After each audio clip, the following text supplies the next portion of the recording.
सुक्ति ग्रंथ अध्याय 2। प्रज्ञा एक छुपा हुआ खजाना।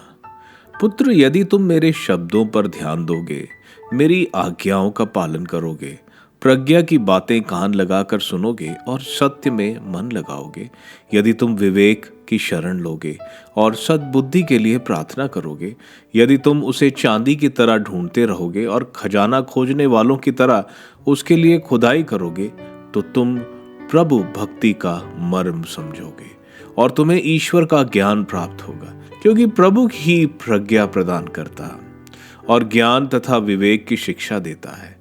वह धर्मियों को सफलता दिलाता और ढाल की तरह सदाचारियों की रक्षा करता है। वह धर्म मार्ग पर पहरा देता और अपने भक्तों का पथ सुरक्षित रखता है। तुम धार्मिकता और न्याय, सच्चाई और सन्मार्ग का मर्म समझोगे। प्रज्ञा में सुरक्षा है। प्रज्ञा तुम्हारे हृदय में निवास करेगी और तुम्हें ज्ञान से आनंद प्राप्त होगा। विवेक तुम्हारा मार्ग प्रशस्त करेगा, समझदारी तुम्हारी रक्षा करेगी।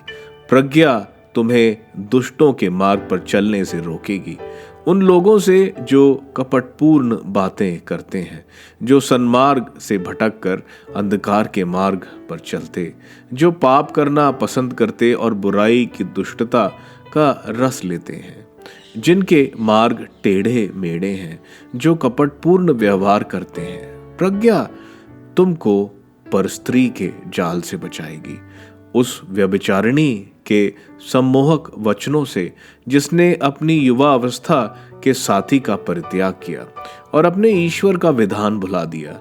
उसका घर मृत्यु की ओर, उसका पथ अधोलोक की ओर जाता है।